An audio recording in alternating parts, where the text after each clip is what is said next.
అయినప్పుడు ఇక్కడ పెద్ద మనసుతో ఆలోచనతో రాష్ట్రం తాలూకా శాంతి భద్రత దృష్ట్యా అంత బాధను కూడా కడుపులో ముంచుకొని ఆయన పరిపాలన సాగించి రైతాంగానికి రాష్ట్రానికి ఒక ఐకాన్గా ఆయన నిలిచిన నేపథ్యం పరిచారా. దయచేసి రికార్డులో తొలగించండి ఆయన మీద చేసిన వ్యాఖ్యానాలు ఇవన్నీ కూడా అని చెప్పి మేము డిమాండ్ చేయండి.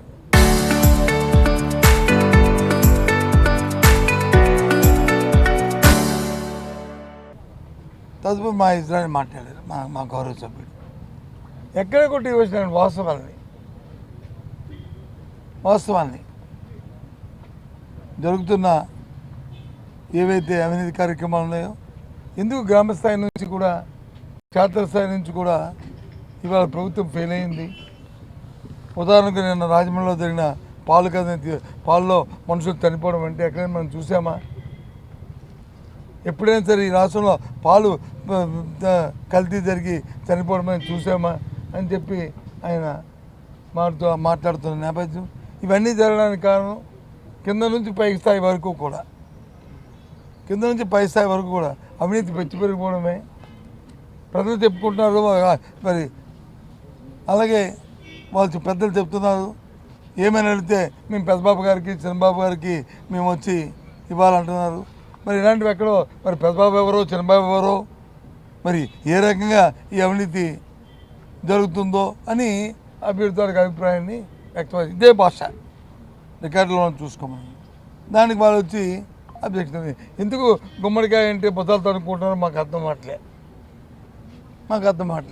అగరబడి ఈ సాక్షిగా ఈ టీవీల సాక్షిగా ఎప్పుడైనా జగన్మోహన్ రెడ్డి గారు ముఖ్యమంత్రిగా ఉన్న 5 సంవత్సరాల్లో ప్రధానమంత్రిగా ఈ రాష్ట్రానికి ఎన్నో దఫాలు వచ్చారు, ఎన్నో సందర్భాలు వచ్చారు. ఎంతో గౌరవంగా, ఎంత చిన్న సభ అయినా పెద్ద సభ అయినా ఆయన్ని ఈ భారతదేశ ప్రధానిగా ఆయన గౌరవించి పంపించారు తప్ప ఎక్కడైనా ఇన్సిడెంట్ కానీ ఎప్పుడైనా ఏం జరిగిందండి? వారు చెప్తుంది ఇంకో మా సభ్యుడు చెప్తున్నాడు, నేనైతే అది అనుకోవట్లేదు. కానీ అది ఎలక్షన్ టైంలో ఆయన వచ్చారు. ఆయన ఎలక్షన్ టైంలో ఎవరిదండి బాధ్యత? ఎలక్షన్ కమిషన్ దానా? ప్రధానమంత్రి సభల్ని చూసుకో బాధ్యత? ఎలాంటి ఎంత వేస్తూ వీళ్ళకి అసలు చర్చ జరగాలి, సభ సరిగ్గా నడవాలి. మేము ప్రజలకు వచ్చి ఆన్సరబుల్ సమాధానం చెప్పాలి.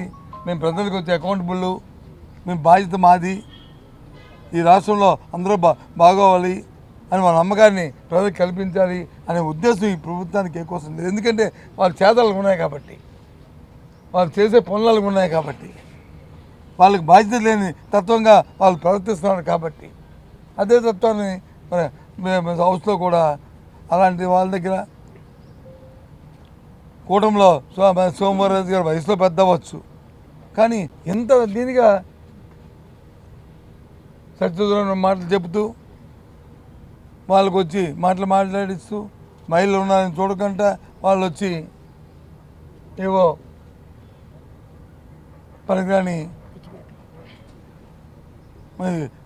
మాటలు చెప్తూ ఏంటి సభ? ఏమైనా ఇవన్నీ రికార్డ్ అవుతాయి. ప్రజలు వచ్చి మనల్ని చూస్తున్నారు, హర్షిస్తారు, లేకపోతే మనల్ని వచ్చి చీకొడతారు, యావగిస్తారనే తత్వం ఆలోచన లేదు. దానికి వచ్చి మిగతా తెలుగుదేశం పార్టీ అందరూ కూడా దానికి వచ్చి తందానంటే తందానని వాళ్ళు చిరత కొట్టుకున్నారు. అలాంటి దానికి ఇంకెందుకు ఉండాలి? ఈ రాష్ట్రంలో క్షీణించడానికి అంతే సరైన సమాధానం రాదు. ఈ అంశాన్ని కూడా అకౌంటబిలిటీ తీసుకోవట్లేదు, ఈ అంశాన్ని కూడా బాధ్యతగా తీసుకోవట్లేదు అని తలచి ఆఖరిగా ఇంకా మీకు ఒక నమస్కారం అని చెప్పాను అందరికీ.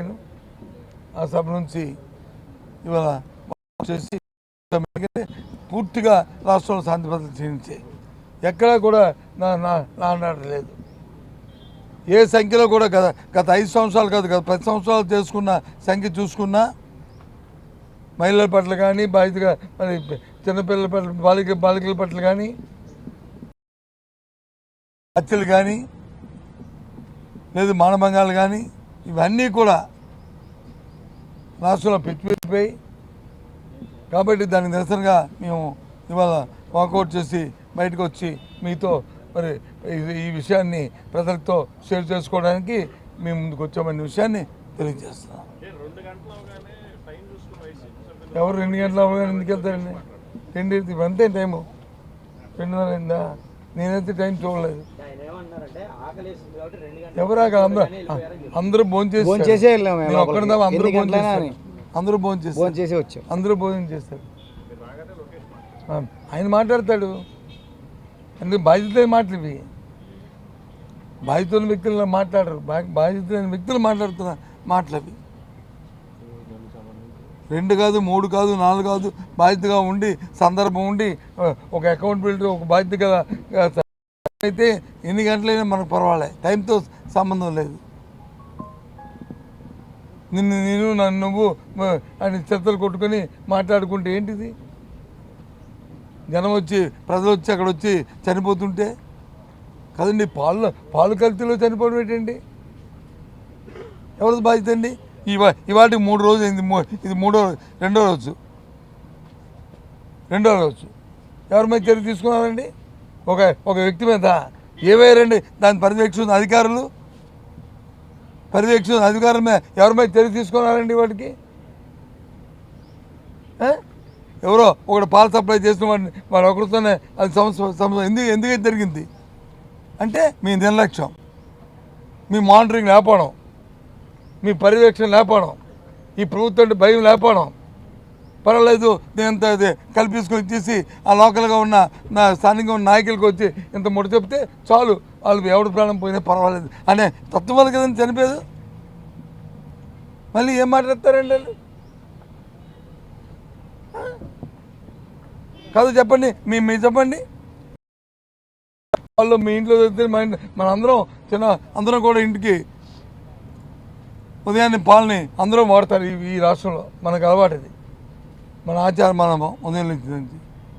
అలాంటి పాలలో కల్తీ జరిగితే 5 చనిపోతే నేను 4, ఇవాళ పేపర్ తీస్తే 5. ఇంకా రేపు ఇంకా ఏమవుద్దో భగవంతుడు అవ్వకు జరగకూడదని ఆ దేవుణ్ణి కోరుతున్నాను. జరిగితే ఎవరి మీద చర్య తీసుకున్నారండి మీరు? ముఖ్యమంత్రి గారు వచ్చి ఆర్డర్ చేశారు ఏమని? ఎవరిని ఉపేక్షించు? ఏంటి ఉపేక్షించడం? అసలు నీ దగ్గర కింద శాస్త్రస్థాయి నుంచి ఎందుకు జరిగింది అంశం మీద అసలు పెడితే అప్పుడు చర్య తీసుకుని లేదు కదా. ఎవరో ఒక అతన్ని సప్లై అయిందో లేకపోతే అవి చేసిన ఒకరిని తీసుకొస్తే అయిపోయిందా? అది ఎప్పటి నుంచి ఒకరోజు కాదు కదా ఆ కల్తీ చేస్తుంది, ఈ ఒక్కరోజు కాదు కదా అవి చేసింది కదా, కొన్ని నెలల బట్టి జరుగుతుంది కదా. మరి ఎందుకు మీరు అతని చర్య తీసుకోవట్లేదు? ఎందుకు ఆ ప్రాంతంలో అధికారులు ఏం చేస్తున్నారు? అది నా ప్రశ్న. అంటే ప్రభుత్వం అంటే భయం ఉండాలి. అమ్మమ్మో ఏమైనా తప్పు చేస్తే జరిగితే ఉపేక్షించని, అంతేగాని అవి లేకుండా ఏదో లేని మాట చెప్తే కాదు. కాబట్టి పూర్తిగా ఈ రాష్ట్రంలో శాంతి భద్రతలు క్షీణించాయి. అసలు ఎక్కడ కూడా లా అండ్ ఆర్డర్ లేదు. లా అయితే భారత రాజ్యాంగంలో బాబాసాహెబ్ అంబేద్కర్ పెట్టారు, కానీ మేము ఆర్డర్ లేదు ఎక్కడ. మా భరత్ చెప్పినట్టు, అలాగే మా ఇద్దరు చెప్పినట్టు. కాబట్టి మేము దాని నిరసనగా ఇవాళ సభ నుంచి వాకౌట్ చేస్తాం.